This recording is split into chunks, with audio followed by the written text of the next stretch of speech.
Voyage. When the holidays start to feel a bit repetitive, reach for a Sprite Winter Spiced Cranberry and put your twist on tradition. A bold cranberry and winter spice flavor fusion, Sprite Winter Spiced Cranberry is a refreshing way to shake things up this sipping season. And only for a limited time. Sprite. Obey your thirst. Every Who down in Who Newville liked the holidays a ton. But where to get great prices on gifts, they had no idea. None. They searched and they searched for great gifts under $25. Gifts for spouses and friends and even their toddlers. When suddenly one Who shouted, Walmart has what you want, knowing they have Lego, Tree Hut, and low prices to flaunt. So they enjoy the holiday season as Who's often do. Cheering and shouting, Walmart has incredible gifts. Who knew? Find gifts they'll love under $25 at Walmart. My name is Richard Cypert, and I was born with diplegic cerebral palsy. The doctor said I may live to be 10 years old. Today I'm 54. This is my story of overcoming my disability and proving that anything is possible if you have determination, the right attitude, and a little help from your friends. I grew up in a small town in West Texas. Our home was surrounded by vast desert plains with occasional oil and cotton fields. My mother was born and raised in New York in a big Italian family, which helped her develop a no-nonsense attitude. My father was a strong, quiet Marine and Vietnam veteran. He took over his parents' business in his 30s, selling propane and propane accessories. He was sort of the real-life king of the hill. I was the middle child to my older brother and my younger sister. Being born with diplegic cerebral palsy means I had muscle spasticity in my legs. As a result, I walked on my toes with an uneven gait. I could lose my balance and fall pretty easily, and I often did. I attended weekly therapy sessions as a child. During a session when I was 10, I noticed a patient being coached on riding a stationary bike. I memorized the movements and started to learn to ride at home. Growing up, I struggled to keep up with my older brother and younger sister. Like any kids, they were very active and they would often drive their bikes throughout the area. I would attempt to keep up with them, but riding a bike with my legs was not a simple task. I would constantly fall, but after years and years, I was finally able to get the hang of it. When I turned 17, I decided to complete a 250-mile bike ride for a Boy Scout merit badge. My mother asked our local troop leader and hobby cycler, Mike, to help train me. After seeing how I walked, Mike was unsure to say the least. So you must be Richard. Yeah, people call me Rich. Got it. So, Rich, your mom told me you wanted to try and complete the 250-mile ride? Well, not try. I'm going to do it. Well, you know that's going to require a lot of training and dedication. Not many people can do it, and even the ones that can don't have the disadvantages that you have. I can do anything anyone else can do, and more. That's the right attitude, but it's going to be grueling work. I don't want to start training you unless you really want to do this. I'm ready. There's no stopping me. Now, I know plenty of people who can ride just fine, but couldn't complete 250 miles, or even 25 miles. Talk is easy until your legs turn to jelly and you can't take the pain. I can take the pain. Well, we'll see. Mike wasn't technically a trainer. He was a hobby cycler, but he definitely knew what he was doing. He was also a family man. He loved to spend time with his wife and 2 children. When we started training, he was not impressed by my shabby old bike. Hey, I'm ready to go. Hey, Rich, that's the bike you're going to use? Yeah, it's the best I got. My folks can't afford a new one. It kind of looks like you pulled it from the dumpster. It's going to be tough using that bike. That's not built for long-distance cycling. Nah, I'm used to it. I've been using it since I was 10. Yes, I can tell. And now you're 17. It's way too small for you. Well, you do what you gotta do, right? I guess you do. Training on my old BMX style bike wasn't easy. I strained the pedal because the handlebars were at my hips. On my first day, it was a tough ride. Mike noticed I was struggling. Let's pull over for a second. Okay. Drink some water. You always have to keep hydrated on long rides. Uh-huh. Always remember that steadiness is the key. You doing okay? Yeah. How far have we gone? 5 miles. Seems like longer. Probably because of that bike. Okay, I'm ready. We should head back. But we haven't gone far enough for my badge. The badge requires 250 miles. So let's go. You're nowhere near ready yet. It takes time to build up the strength and stamina. The secret to success in cycling, and in anything really, is practice and repetition. If you really want to get that badge, it's going to take some time. But you'll get there. I could understand Mike's point. Throughout my life, perfecting anything physical took me some time. I would fall 7 times and get back up 8. I learned early on that if you have the right attitude, you can accomplish anything. I was going to conquer this 250-mile ride no matter what. I started training 6 days a week, in the morning and at night. I would ride in the rain or snow. I would train on the highways and constantly had close calls with cars. I remember one time I even got almost run over and my life ended by an 18-wheeler that missed me by less than 6 inches. Hey, share the road! Luckily, I received a great gift along the way. My parents bought me a 10-speed Huffy for Christmas. I didn't even know what a 10-speed bike was, but I learned that it gave me the ability to change gears during my rides, depending on how hard or easy the road was. When Mike saw the new bike, he was really happy for me. I could finally start riding like a professional. Well, a wannabe professional at this point. Either way, our rides became much smoother and faster. Now this is cycling. Yeah, I didn't know what I was missing. I kept up my training and was building my endurance every day. I was still a long way from being ready, but I knew I would get there eventually. Then I got some life-changing news.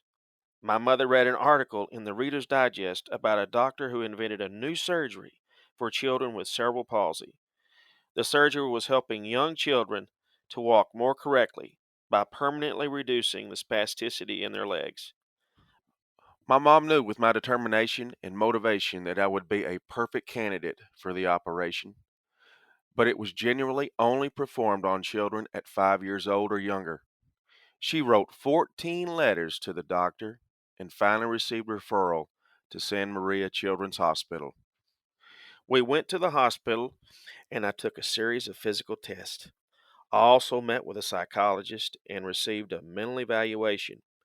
It was important that I had a strong support system from my family, which was no problem.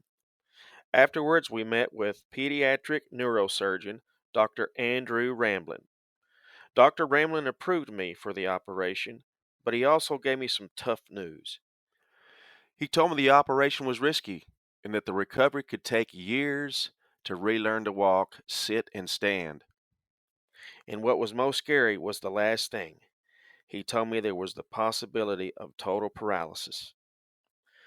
Now, my legs didn't do what I wanted them to do, but I could at least move them. After this operation, I might not be able to move my legs ever again.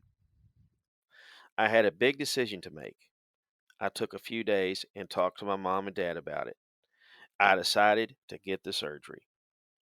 After making my decision, I had to prep for my operation, which meant I had only 1 weekend left to complete my 250-mile bike ride. It was now, or depending on the surgery, never. I reached out to Mike. Hey, Rich, how's it going? We don't have any training scheduled for today. I know. I'm going to do the 250-mile ride this weekend. This weekend? We have a lot more training to do. You're not ready yet. I'm having surgery on my legs, and afterwards, well, it's this weekend or who knows when. No way. This is the worst idea since New Coke. Well, you can go with me or not. If I don't do it now, I might not ever get the chance. This could be the last ride I ever do. All right. We'll ride. We'll ride. Mike knew I wasn't physically ready, but that's what made him a great coach. He let me run my own life. I figured I had gotten this far in riding. What's another 250 miles? Well, I would soon find out that it wasn't that easy. All right, I mapped out our route. We'll start at Garden City and ride all the way to Smith Ranch near Fort Davis. That's 250 miles. We'll split up the ride over 2 days and stay in a motel midway. I'll have Shannon follow behind us in our truck in case you need to quit. Your wife doesn't need to follow us. I won't quit. You better not, but she's still going to follow us. We began our 2-day journey early in the morning before the sun rose. I was wearing a new pair of bike shorts that I accidentally put on completely backwards. We rode onto the highway, and I clipped my shoes into the pedals. It was a tight fit and painful as usual, but I was ready to accomplish my goal. We started cycling down the road, with Shannon following behind us in the truck. In no time, we were flying. We zoomed down the highway, smiling and riding alongside each other. 18-wheelers would blow by and honk to cheer us on. By the afternoon, we noticed we were cycling towards some heavy rain clouds in the distance.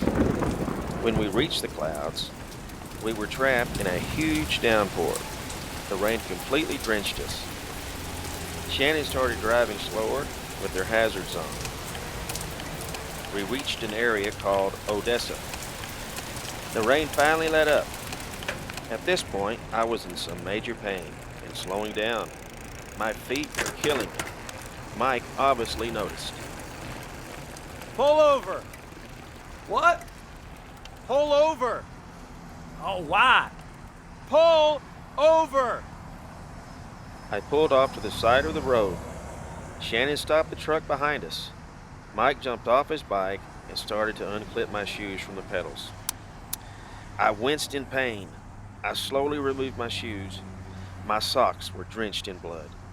I slowly peeled off my socks. My toenail beds had ruptured and were bleeding out. My God, your feet are bleeding everywhere. We have to stop. That's why I didn't say anything. I can't let you keep going like this. Your toenails are all going to fall off. I'm not stopping. Mike shook his head. I pulled my socks and shoes back on, clipped in, and started cycling. Mike started to follow behind. A couple of hours later, our first day ended. When we reached the motel, Mike was still concerned. Look, you've accomplished more than I ever imagined. You should be proud. What you did today was incredible, but I'm not stopping. I get it. You really want to do this, but I'm not stopping. okay, just sleep on it. See how you're feeling in the morning. I'm not. Sleep on it. The next day, as the sun rose, I was more ready than the day before. How are you feeling? I'm great. I'm hardly in any pain. Really? Doesn't matter. I'm ready to go. Okay. Now today, if your pain becomes too much, I am not. stopping, I get it. But if you need to take a break, just pull over. I definitely felt the soreness and pain, but I pushed it down and grit my teeth. I would ride through the pain. I knew that each push down on my pedals would get me closer and closer to my goal. As I limped onto my bike, I noticed Mike's bandana around his neck moving with the strong winds. Let me see your bandana. Mike untied his bandana and handed it to me. I held it up into the wind. I pointed it in the direction of the wind and tossed the bandana into the air. Look. The bandana fluttered through the air and rushed with the wind down the road. Looks like the jet stream's strong today. Let's ride the wind. On the start of the second day, Mother Nature helped me out a bit. The windy day pushed us along on our journey, and there wasn't a cloud in the sky. We were flying down the road, passing sign after sign at an incredible speed. But what comes up must also come down. Eventually, we hit a point where we were now driving into the heavy winds of West Texas. For 70 long miles, we pushed forward until the wind finally started to let up. How much do we have left? About 5 miles. During the final 5 miles, I couldn't help myself, and I outran Mike, leaving him in the dust. I reached our finish line and raised my arms in celebration. That day, I proved something that I already believed in. Anything is possible. Mike eventually arrived to meet me. He was smiling as he cycled toward me. Not bad. I never stopped. I'm guessing you never will. Mike gave me a high five and we hugged. I accomplished my goal, 250 miles on a bike using my difficult to control legs. All of my toenails fell off, but they grew back in time. Now, with that goal completed, my next journey would be to conquer the upcoming operation on my legs. The operation was called supraselective posterior rhizotomy. My parents and I were well aware of the risk and possibility of total paralysis, and the fact that the surgery was generally only for children aged 5 or younger. I would be the first person in Texas to get the operation. After the surgery, I could wake up and never walk again. It was a scary thought. Up until literally the last minute before the operation, my parents explained that I could still choose to opt out of the surgery. I was already confident in my choice, though. I was ready. I moved my crooked legs for possibly the last time. For the operation, Dr. Ramlin made an incision on my lower back to expose my spinal cord. He then separated my spinal nerves into fibers, and each one was stimulated electronically. If the stimulation produced an abnormal response, the fiber was cut. Dr. Ramlin severed 650 abnormal nerves on my right leg and 800 on my left leg. I guess I was really full of abnormal nerves. After the operation, I was not doing well. I couldn't feel my legs, which I was told was normal. I had to keep my spine completely still for 7 days. No rolling, no turning, and no sitting. I would lay on my back, staring at the hospital ceiling, thinking about taking my first steps. After a couple of weeks, I lost 44 pounds in muscle and fat, mainly muscle. Before the surgery, I weighed 166 pounds, and at that point, I weighed 122 pounds.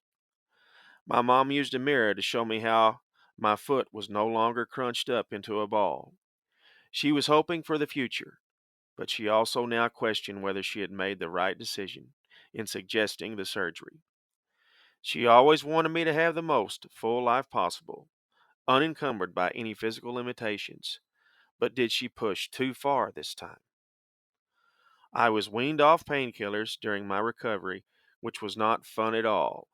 The pain was very severe. Eventually, my legs began to kick and spasm.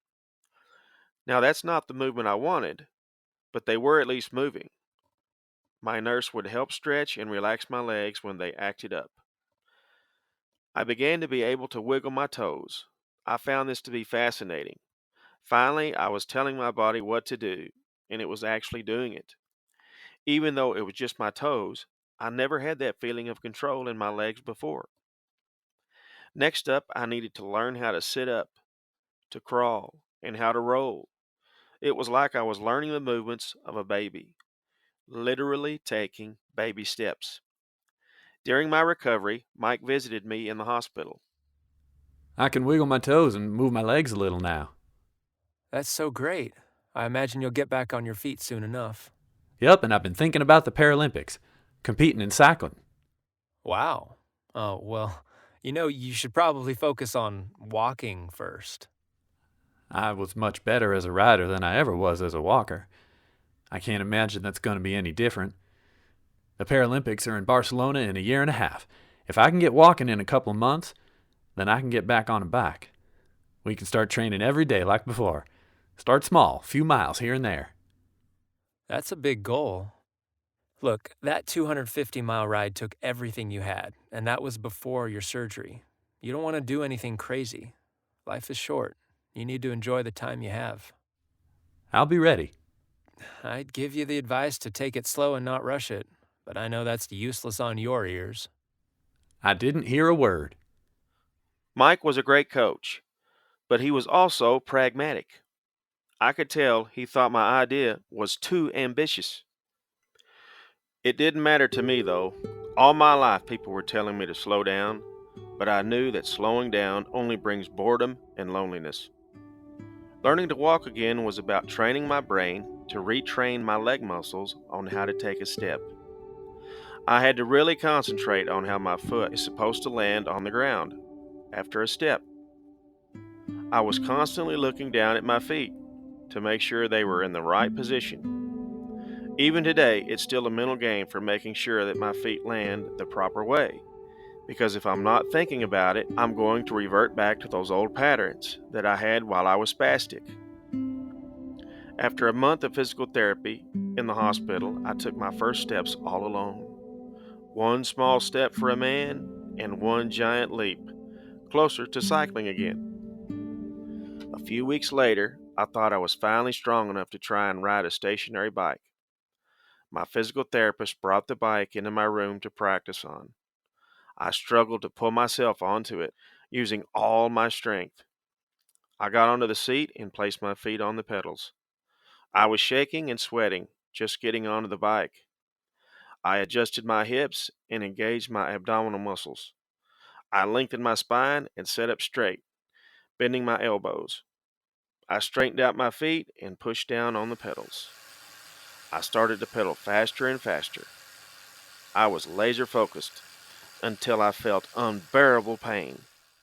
Help me off! Help me off! My therapist rushed over and helped me off the bike. I had a shooting pain down my left leg when I pedaled like I was being stabbed. Disappointment and defeat started to creep into my consciousness. I've dealt with pain before, but this was unlike anything I'd ever felt. My Paralympic career was looking further and further away than I ever imagined.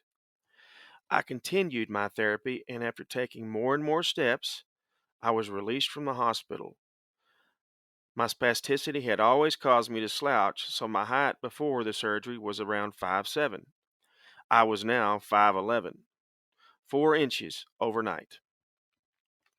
I discovered that pain in my leg while pedaling a bike was from my nerves not yet having control. I only felt it when I sat on a bike seat. My nerves were still healing, so the pain started to lessen over time. And since the pain lessened and I was back at home, it was time to start training for the Paralympics. I wasn't sure if my body would be ready in time, but I had to start working on getting there.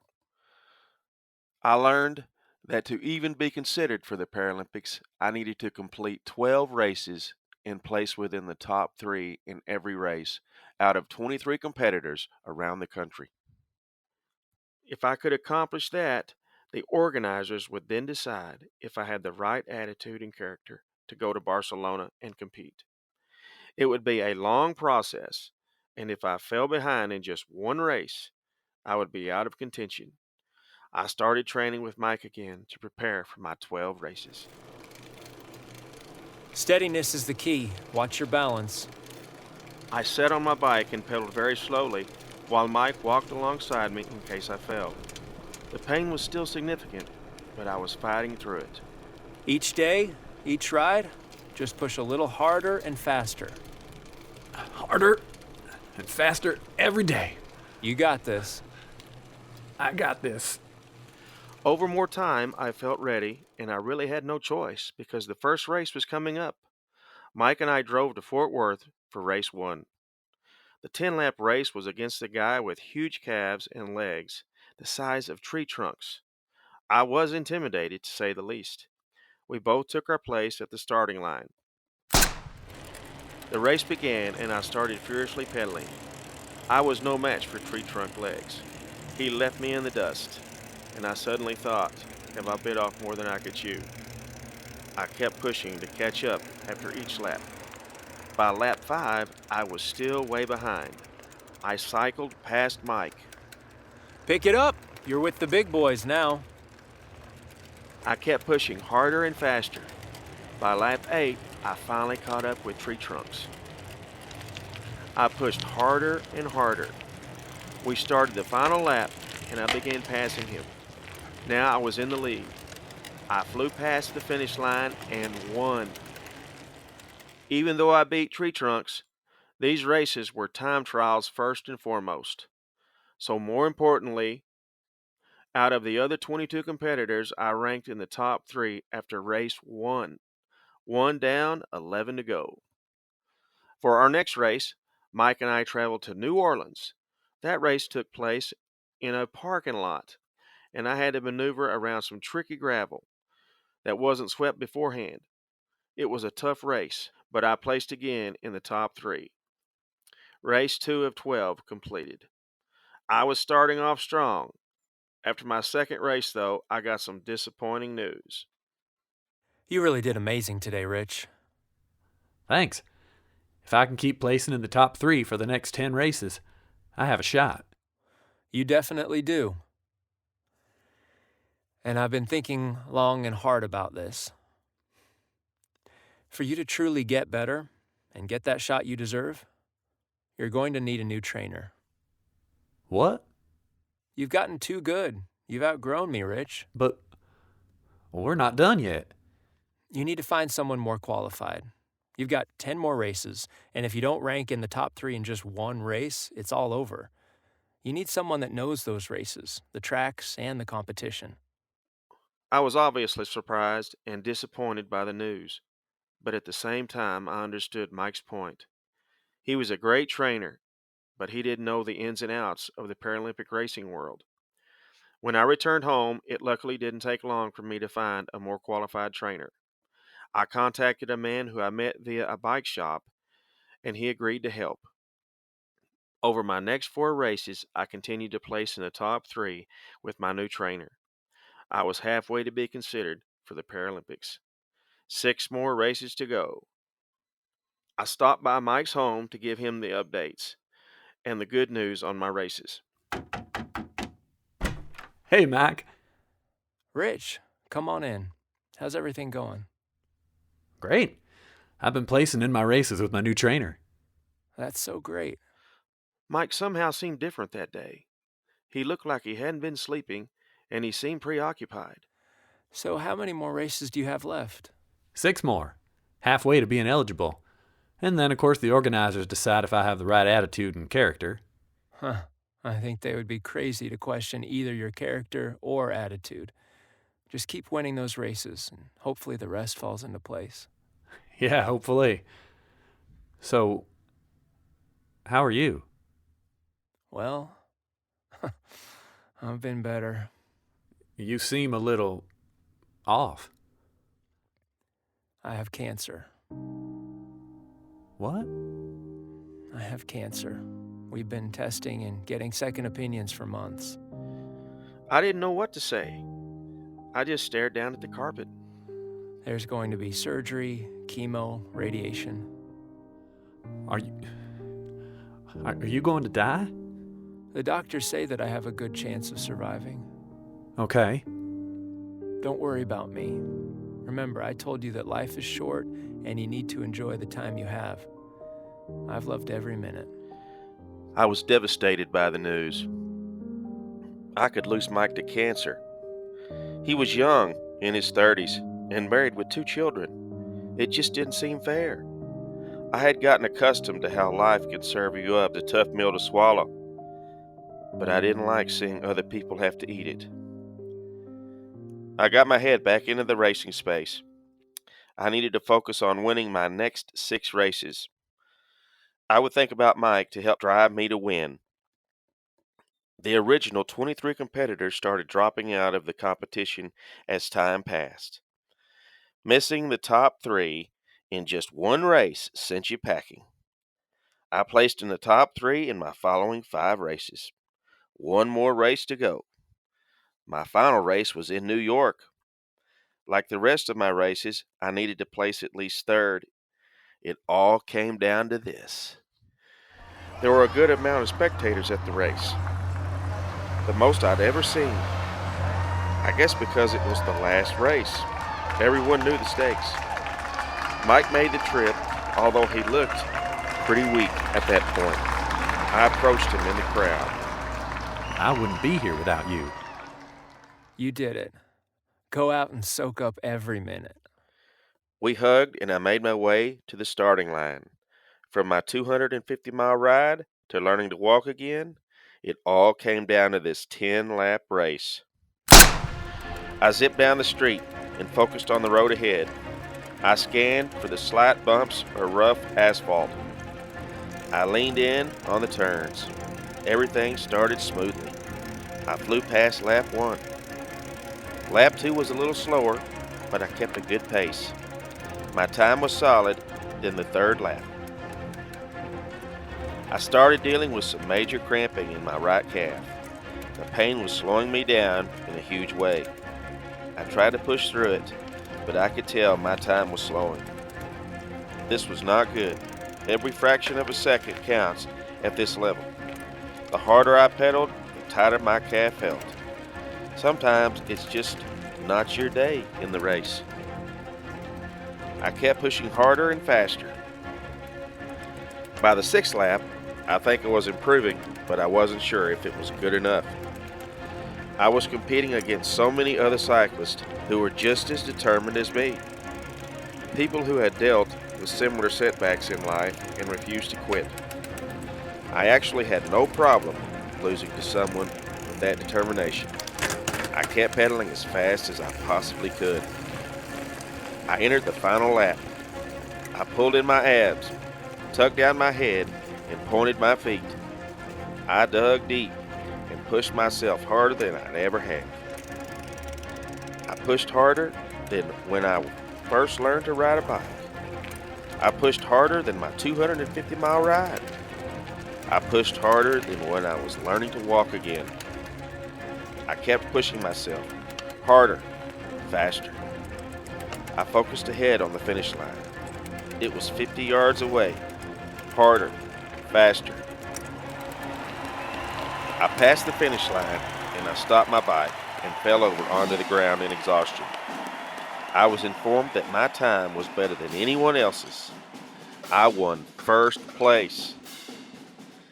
Days later, I sat by the phone and waited for the organizers to call me. The phone rang. The person on the other end asked, "Is this Mr. Richard Cypert?" I replied, "Yes." Then he asked, "Is this the Richard Cypert going to Barcelona?" That was the organizer's way of telling me I was chosen. I was going to Barcelona. I was going to the Paralympics. Oh, and Mike, he beat his cancer and is now a college professor in Illinois. Hope Lives Here is a production of Voyage Media. The series is produced by Nat Mundell, Robert Midas, and Dan Benamore. This episode, Studman Rich, was written and directed by Jason Chaney. Executive produced by Richard Cypert. Based on the screenplay of the same name by Laura Summers. Starring Ben Van Diepen as Rich and Jonathan Regier as Mike. Edited, sound designed, and mixed by Thomas Culleton. Original music by Darlis Gonzalez. If you're enjoying the show, please leave us a 5-star review on Apple Podcasts or anywhere you're listening, and subscribe now for future episodes.